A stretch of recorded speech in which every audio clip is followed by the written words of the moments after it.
We don't even think about money anymore because it's so common. We don't think twice about swiping cards, tapping phones, or sending digital transfers. But the history of money is long and complicated. It didn't start with money. It all began when people figured out how to trade value in a smart way, and that trip took thousands of years. Before there was money, people traded goods. People traded things and services with each other directly. A farmer could trade his wheat for a shepherd's sheep. But there was a problem with bartering. Both sides had to want what the other had. This was known as the double coincidence of wants. The trade couldn't happen if the shepherd didn't need wheat. Bartering worked well in small groups, but it didn't work as well as societies got bigger. People needed things that everyone agreed were worth something as they began to trade more. These were early types of money used to buy things. People used things like cowrie shells, tea, salt, and animal skins. These things weren't just useful. They were easy to carry, easy to spot, and long-lasting. Traders could take them with them on long trips and use them to buy things at markets that were far away. People were finding ways to keep track of value even before coins or paper money.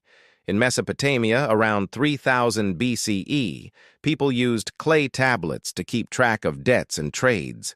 These tablets didn't have any real items in them. They stood for value in a symbolic way. Tally sticks and bones, like the Ishango bone from over 20,000 years ago, show that people have been counting and keeping track of transactions for a long time. The first steps to organizing value and keeping track of trade were these early accounting systems. The next step was to use metal coins. Around the 7th century BCE, the first standardized coins were made in Lydia, now Turkey, and China at the same time. Coins changed everything. They were easy to carry, strong, and had a clear value stamped on them. Before coins, people used goods that could be of different quality. Gold or silver nuggets were heavy and not always the same. That problem was fixed by a standardized coin. It sped up and made trade more dependable. Coins also helped governments show who was in charge. They showed that a ruler was in charge and had power by stamping their face or symbol on a coin. Coins moved from one place to another, making trade networks. People who traded could trust the worth of coins from cities far away. This made it easier than ever to do business over long distances. Coins helped societies grow their economies. The markets did well. Trade routes went over oceans and deserts. Empires got richer and better organized. But coins weren't the best. They were heavy, and it was dangerous to move a lot of them. The next big change was the use of paper money. The Tang dynasty in China was the first time paper money was used in the 7th century CE. It was widely used by the 12th century when the Jin dynasty was in power. Coins were heavier and harder to carry than paper money. Merchants could do big business without having to carry around heavy gold or silver. You had to trust paper money. People believed in it, so it was accepted even though it didn't have any real value. It took Europe hundreds of years to start using paper money. During his travels in the 13th century, Marco Polo taught Europeans about the idea. People in Europe were very interested. A light note could take the place of a bag of coins. It could move between cities, kingdoms, and trade networks. By making trade faster, safer, and easier, paper money changed the way people did business. As trade grew, it became dangerous to move even coins and paper. That was the start of banking systems. In Europe during the Middle Ages, banks made checks and promissory notes. These let merchants move money without actually moving it. A bank would make sure the payment was made, which would lower the risk of theft or loss. New banking technologies made trade bigger and more complicated. Merchants could confidently invest, borrow, and grow their businesses. The gold standard was another big change that happened in the 1800s. A lot of countries pegged their currencies to the amount of gold they had. Gold became the basis for money, which made it stable and trustworthy. Economists thought that this system stopped inflation and the careless printing of money. Countries could trade with each other knowing their money would always be worth something. Even scientists and people from history were involved. For instance, Sir Isaac Newton helped bring the gold standard to England. Alexander Hamilton set up a structured monetary system in the United States, making rules for trade, banking, and the national currency. These systems laid the groundwork for the financial stability we have today. But money kept changing. In the 20th century, people started using credit cards, electronic banking, and online payments. People could now send money around the world in an instant.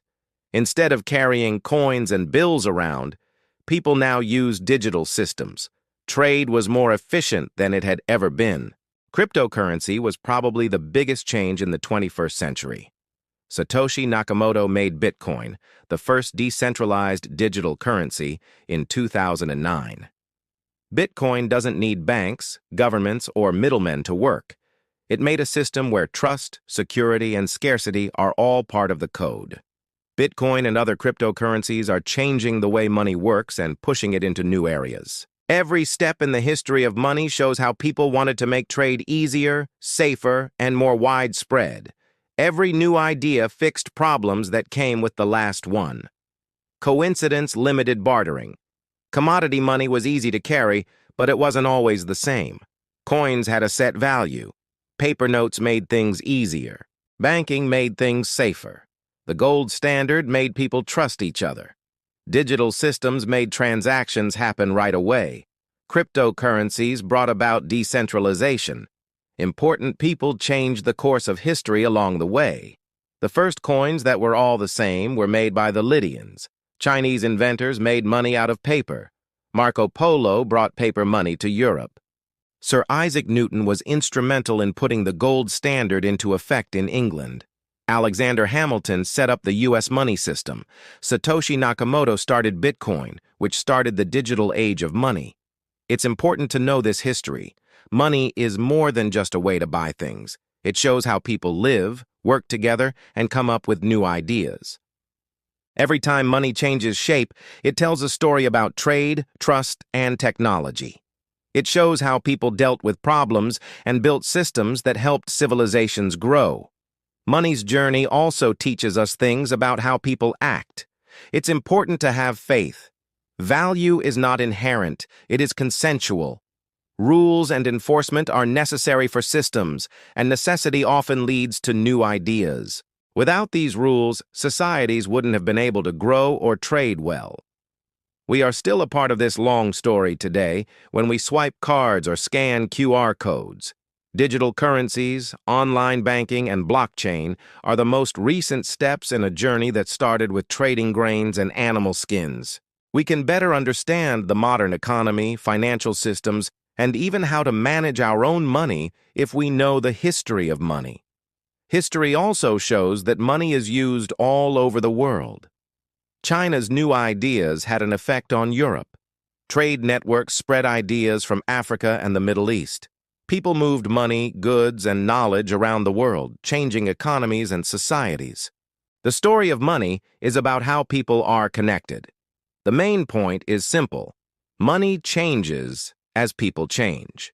We come up with systems to make trade easier, lower risk, and solve problems.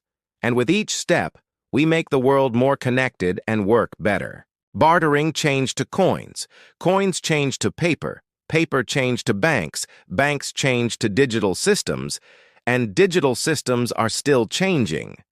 There is a connection between each step. People wouldn't have trusted paper money if there weren't any coins. Modern electronic transfers would be dangerous without banks. Cryptocurrency would not exist without digital innovation. Comprehending the entire chain illustrates how intentional, human-directed advancement has influenced something we often overlook in our daily lives. Money doesn't stay the same. It is always changing to keep up with technology, culture, and the needs of society. Central banks look into digital currencies. Companies want people to use cashless payments. Cryptocurrencies break the rules that have been around for a long time. Every new idea builds on the ones that came before it, which shows that people are always trying to find better ways to trade value. So when we think about money today, like coins, bills, credit cards, or Bitcoin, we should remember how far it has come. We are part of a story that has been going on for thousands of years and goes across continents, civilizations, and cultures. Money has always shown who we are, how we do business, and what we care about. The history of money shows us how people can be creative, trustworthy, and innovative. It goes from trading grains to scanning phones, from cowrie shells to Bitcoin. It is a story about how people adapt, solve problems, and connect with people all over the world. People are always looking for better, safer, and faster ways to trade value, so the story goes on.